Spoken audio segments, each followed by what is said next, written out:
west side.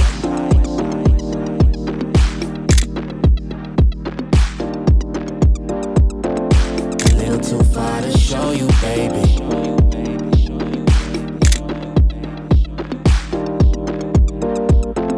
She grew up on the east side.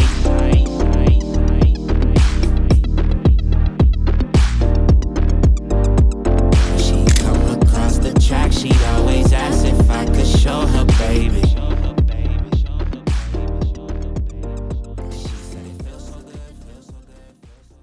Welcome to the Photo Follow-Up. Now, if the Photo Follow-Up is not your thing, I appreciate you making it this far. Just make sure you hit the like and subscribe before you leave, and I'll see you in the next video. But if the Photo Follow-Up is your thing, I think we should just go ahead and jump into it because I have some interesting notes in this one. But first, a quick ad break. Sorry, guys.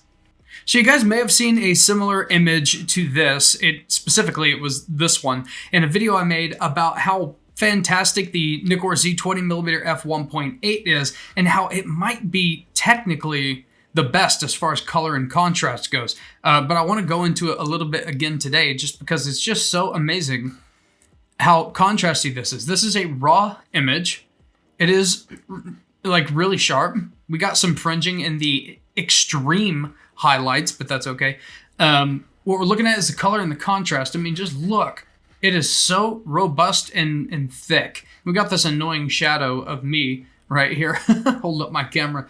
But I just wanted to look at this one because of how rich it is. And we're going to compare this to, say, like the 50mm f1.2. Now, this lens has some nice contrast, but it is nowhere near on par with something like this as far as like color and contrast goes.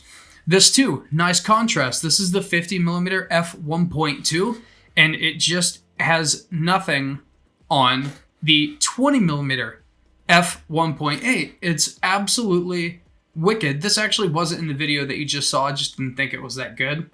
But if we give this a quick little play,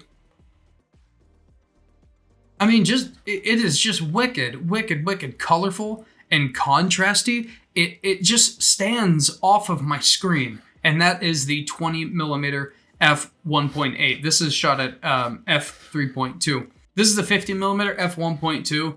This one here was supposed to just be a black and white, and I didn't like how it turned out, but I think I want to try something. I just want to see if maybe there's a preset in Luminar.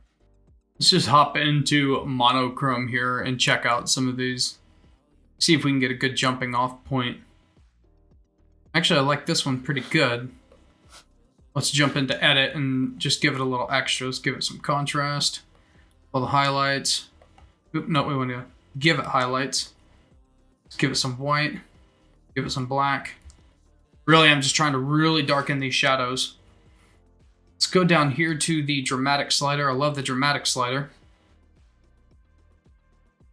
Let's do some glow. Let's see how glow works for us. It works really great in portraits.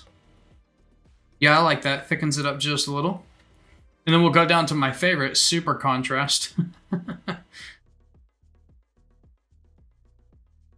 And I think to get this to look the way I want, I actually need to kill the blacks even more. Yeah, that's more like I had in mind. Just super ridiculously high contrast.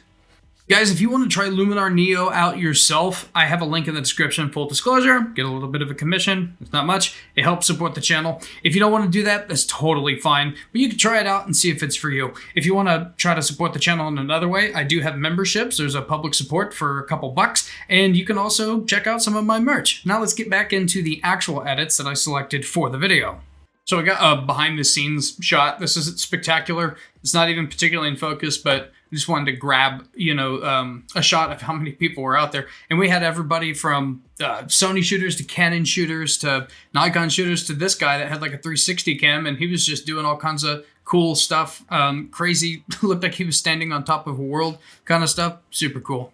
I was shooting around at some of the graffiti in the area. I didn't end up including a lot of those in the video, but I ended up liking this one a lot better. I did not zoom in down here in the video. I just kind of cut across this plane of focus, but this is the marvelous Nikkor Z 105 f2.8.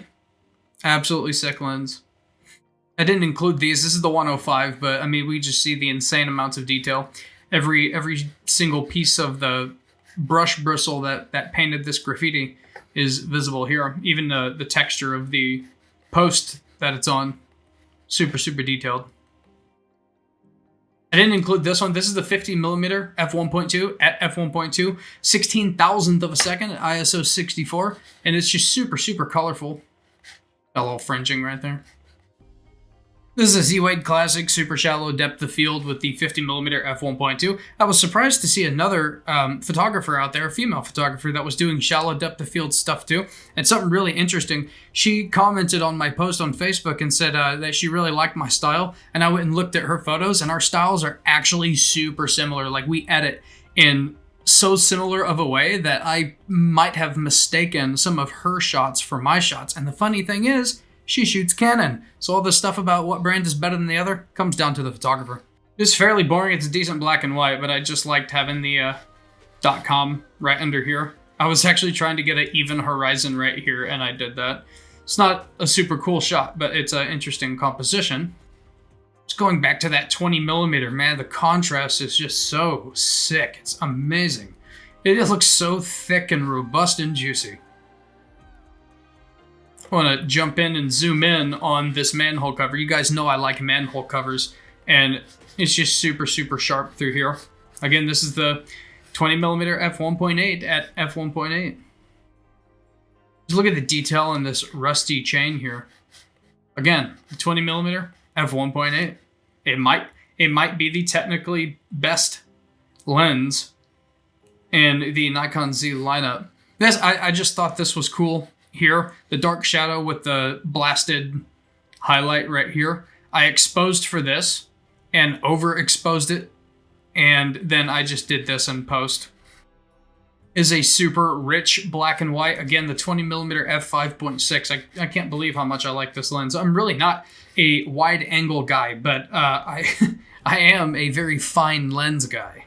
And you guys can let me know in the comments below whether you like the vertical or the horizontal of this shot. It's actually a little bit off. Hang on. Let me center that. There we go. Okay, now the vertical or the horizontal. I can't decide. You guys let me know in the comments below. In f1.8 on the 20mm, it's super rich, but we do have some fringing and stuff like that in the absolutely blasted highlight areas and reflections. All I did in post-processing on this image was just make it look more silvery using my editing techniques, my black and white editing techniques. It was already high contrast like this. I didn't have to do any linear gradients or anything like that. This little cubby hole leading up into these apartments is just already in the perfect location for where the sun was, to where we had blasted highlights right here, but not so much that I couldn't pull it back and get texture. And then over here was just really dark. And so this was just a good scene. I just adjusted colors and contrast to make it look more silvery, but it was already a great looking scene. I think I'll wrap up with this image. This, again, is the 20mm f1.8. I shot this at f5.6 and 640th of a second. This gives us an opportunity to see the colors that you get with this lens. Now, you can go watch the other video that's in the description below so you can see a deeper breakdown on this. But before I do anything to this image, this is edited, but even before then, the colors are so rich. And I really love this lens. It's absolutely breathtaking. I haven't shot many lenses that are this contrasty and colorful and sharp. There's a lot of things to love about this lens. In the comments below, drop a timestamp of what your favorite image in the shoot was. I'm Z-Wade, the Z-Wade, and Z-Wade Photo, and we'll talk soon.